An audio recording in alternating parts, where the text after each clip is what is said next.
we've got a replacement for me this morning, which makes my leaving a lot easier for me and certainly the staff. Somebody that has a proven track record here in Detroit. Everybody knows him. But I'm going to let the mayor introduce him. And so, Mayor Duggan, your show. Well, good morning. When I was running in 2013, there wasn't a neighborhood that I went into where the neighbors said, we don't know who to call in City Hall. Whether we've got a street light out or a dead tree falling over or illegal dumping, you call City Hall, you get a voicemail, nobody calls you back, they don't know which department it is. So I started out promising to create a Department of Neighborhoods, and we did it. And we needed a great leader to run that first Department of Neighborhoods, and Charlie Beckham knew more about how to run city government than anybody I think the city's ever had, and to get all those bureaucracies to work together from all those departments. I felt like he was the right leader, and the team that he's built behind me in the Department of Neighborhoods has been remarkable. Thousands and thousands of citizen complaints are resolved by the Department of Neighborhoods and the district managers every year. And last night, and I do this about once a week, but last night I was in District 4 in somebody's backyard over near St. John Hospital. And it was just a good reminder how far things have come. This is what we do. So, I don't know, we had 30 people or so in a resident's backyard, and they talked about the problems. My neighbor's grass is 6 inches high. What do I do about it? A squatter just moved into the vacant house across the street.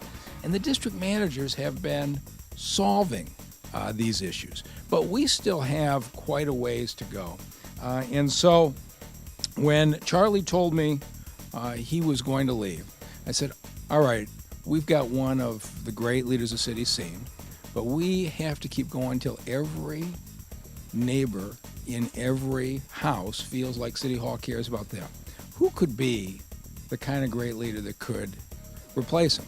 And I thought, there's one person in this town who for 50 years has made sure that everybody in his union was taken care of. And Jimmy Settles was coming to the end of a 50-year UAW career. A career that started out when the day after he graduated from Northwestern High School, he walked into the Dearborn Foundry and went to work.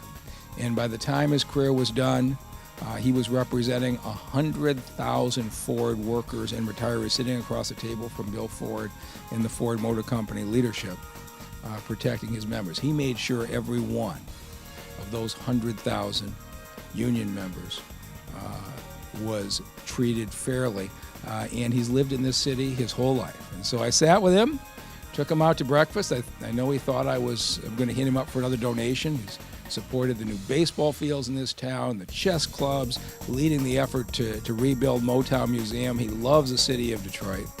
And instead I said, all right, you spent the last part of your career working for 100,000 auto workers and retirees who work for Ford. How about taking the next step and coming to work for 700,000 residents of the city to reach out to every neighborhood? And so when you lose a great leader, you need to replace him with a great leader. And at this point, I'd like to introduce one of Detroit's great leaders and the new head of the Detroit Department of Neighborhoods, Jimmy Settles. Thank you, Mr. Mayor.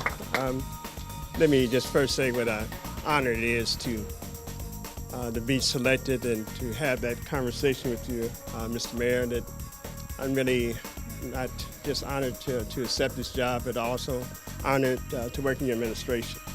I have personally witnessed the resurgence of Detroit. I'm a lifelong Detroiter, and I was remarking early that I never thought I'd see the city get to the point that it is today, and it's because of your great leadership.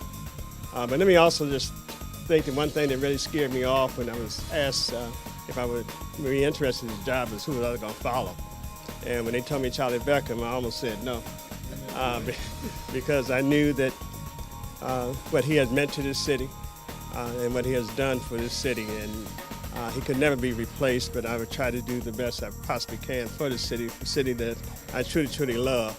And also proud to be a part of this team that have done such an effective job over the last 4 or 5 years to work with them. So I am honored to serve. I'm honored to represent the city, and I promise you that I will do the best job that I possibly could do. Thank you.